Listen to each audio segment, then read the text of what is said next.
Monsieur l'ambassadeur, monsieur le ministre conseiller, chers amis conseillères et conseillers du commerce extérieur, chers VIE, mesdames et messieurs, merci d'avoir répondu présent à cette manifestation que nous avons une fois de plus la chance de célébrer en cette résidence de France. J'aimerais très rapidement, si vous me le permettez, rappeler ou apprendre aux plus jeunes d'entre vous ce que sont les conseillers du commerce extérieur. Il s'agit de dirigeants d'entreprises français pour la plupart, nommés par décret, dont la mission tout simplement consiste à conseiller au mieux les pouvoirs publics, à parrainer et aider les PME qui souhaitent se lancer dans la grande aventure de l'exportation, mais aussi d'appuyer la formation et notamment le volontariat international en entreprise, dont on sait qu'il est une pièce clé du dispositif français pour l'aide à l'exportation. Nous avons tous pu lire récemment que les pouvoirs publics ont assigné à l'équipe de France de l'export, donc les CCE ont la chance de faire partie, la difficile mais impérieuse mission de retrouver l'équilibre commercial français d'ici 5 ans, facture énergétique non comprise, et dans le cadre de cette ambition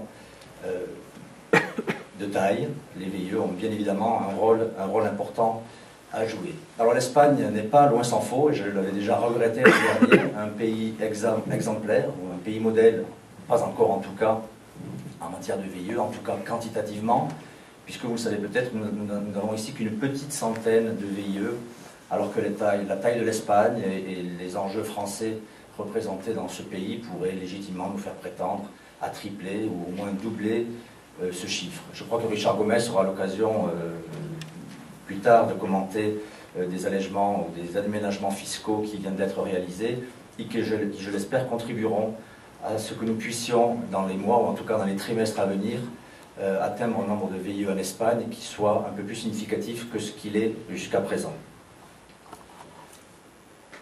En effet, et j'insiste pas plus sous peine d'empiéter sur ton discours, on peut dire en 2 mots que le coût des VIE était peut-être presque dissuasif et que grâce à cet aménagement fiscal récent, il devient pratiquement aussi attractif, voire plus attractif que dans certains pays. Alors pour avoir eu cette année encore la chance et l'écrasante responsabilité de faire partie du jury, j'ai pu une fois de plus donc mesurer la qualité des travaux qui sont accomplis, la qualité et surtout l'énergie avec laquelle les missions sont remplies par la quasi-totalité des VIE, en tout cas qui ont souhaité participer à ce concours. Je crois qu'on a de beaux exemples d'énergie et de dynamisme mis au service des entreprises d'accueil pour défoncer non pas des portes ouvertes, mais en l'occurrence des portes souvent fermées ou à peine entrouvertes sur un marché qui n'est pas toujours facile d'accès. Donc je sais que beaucoup de VIE, je pense particulièrement aux VIE qui travaillent dans les PME, contribuent par leur action à ouvrir le marché espagnol à leur entreprise et je souhaite pour cela bien sûr les féliciter. Bravo donc pour ce travail, pour cette abnégation.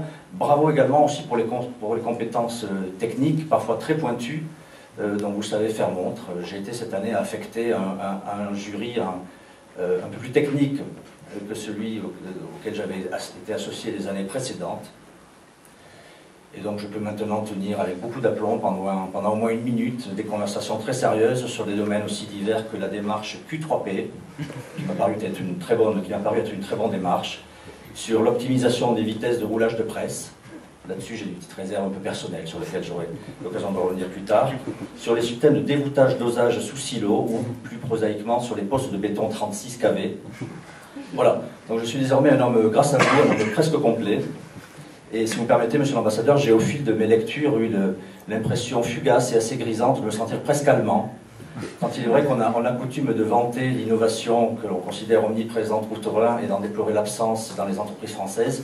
Or, sachez que l'innovation et le souci de l'innovation étaient présents dans la plupart des rapports qui nous ont été soumis et c'est une bonne chose. Donc bravo.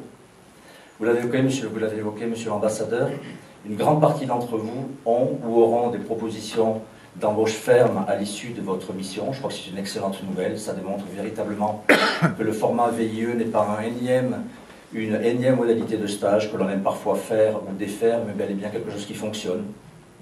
Et on ne peut que s'en réjouir. J'en viens au traditionnel remerciement. D'abord, monsieur l'ambassadeur, merci pour l'intérêt que vous avez témoigné pour ce Grand Prix dès votre arrivée et merci de nous accueillir dans ces locaux. Merci bien sûr à notre partenaire UbiFrance avec lequel nous organisons conjointement depuis maintenant 3 années cette manifestation. Merci, on l'a dit, aux membres du jury qui sacrifient de longues soirées d'automne ou de petits bouts de week-end à la lecture des rapports.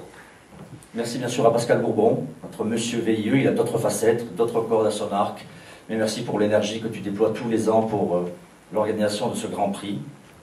Merci bien sûr à tous les VIE qui ont participé, mais aussi et surtout aux entreprises qui les embauchent, qu'il s'agisse de PME ou de grands groupes.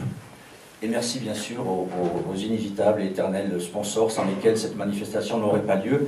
Alors les prix, certains l'auront peut-être remarqué, sont cette année de 25% inférieurs à ce qu'ils étaient l'an dernier, traduisant, si besoin était, de la fantastique capacité d'adaptation des entreprises françaises à l'environnement économique. Je crois que l'effort, cette année plus encore que l'an dernier, mérite d'être souligné, parce que dans les circonstances actuelles, je crois que c'est un effort d'autant plus louable que les sponsors sont pratiquement les mêmes d'une année sur l'autre, et sont donc extrêmement fidèles. Je ne vais pas répéter la liste, vous l'avez sur ces écrans.